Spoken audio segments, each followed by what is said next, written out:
Student, आज हम किसके बारे में जानेंगे? Area and perimeter. जैसा कि हमें पता है, area of an object is the space occupied by that object is called its area. Area किसी भी ऑब्जेक्ट का एरिया किसे कहते हैं? जितना स्पेस वो ऑक्यूपाइड करता है। और पेरीमीटर क्या कहते हैं? किसी भी ऑब्जेक्ट का the sum of all the sides of that object, means उसकी जितनी भी साइड्स है उनका सम कर दिया जाए तो उसका पेरीमीटर निकल जाता है। तो हम एक एग्जाम्पल लेते हैं। हमारे पास ये एक कार्ड है जिसकी शेप कैसी है स्टूडेंट? रेक्टेंगुलर शेप है, ठीक है। तो ये एक व्हाइट शीट के ऊपर रखा हुआ है, ओके। तो इसका एरिया क्या होगा? इसका एरिया स्टूडेंट ये होगा जितना ये कवर कर रहा है। मींस इस पूरी शीट में इसने कितना एरिया कवर करा है? जितना हमने इसको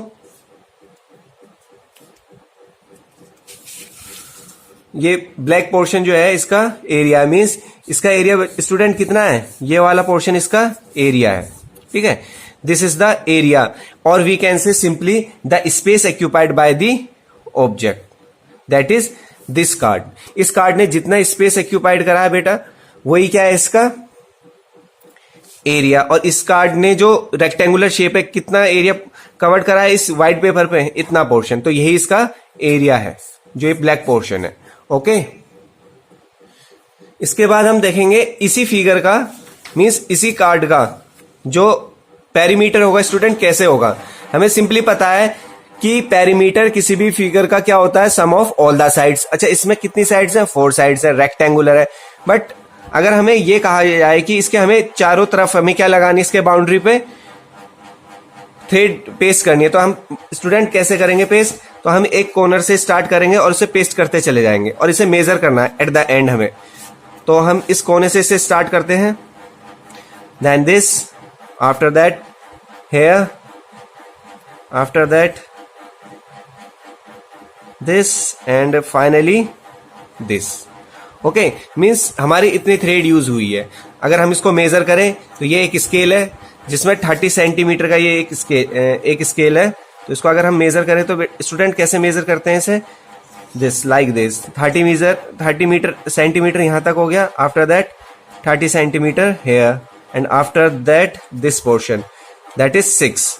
मीन्स 30 + 30 + 6, दैट इज 66 सेंटीमीटर इसका पेरीमीटर हो गया। तो स्टूडेंट सिंपल सी बात है, जब कभी एरिया की स्पेस ऑक्यूपाइड की बात करेगा तो हम एरिया निकालते हैं, और जब कभी बाउंड्रीज और साइड्स की बात करते हैं तो हम क्या निकालते हैं? पेरीमीटर। अब अलग अलग फिगर का अलग अलग पेरीमीटर होता है, ओके। बेसिकली अभी हमारे पास कौन से फिगर है? रेक्टेंगल, ओके, जिसमें इसको हम लेंथ बोलते हैं और इसको ब्रेथ बोलते हैं। और ये फिगर कैसी होती है? 2D फिगर होती है। रेक्टेंगल, इसे हमने नाम दिया, रेक्टेंगल की अपोजिट साइड्स इक्वल होती है। This is breadth, this is also a breadth, this is length, again this is a length. Student, इसका एरिया कितना होता है? Area of rectangle is L × B simply, and its perimeter sum of all sides, and after simplify we get 2 within bracket L + B। Similarly एक square अगर हम देखा जाए, square एक ऐसी फिगर होती है जिसके सारी साइड्स इक्वल होती है। अगर ये साइड S है तो इसमें सारी साइड्स S ही होंगी। इसको हम क्या नाम देंगे? इस फिगर का square. In square all the sides are equal, okay. Now area of square is side multiply side, और we can say side multiply side, और वी कैन से साइड की power 2, okay. After that perimeter of square, perimeter of square is 4 × side. जो भी आपके पास side दी हुई है उसका जो पेरीमीटर, जो भी साइड है उसकी मल्टीप्लाई 4 में कर देंगे तो पेरीमीटर आ जाएगा, ओके।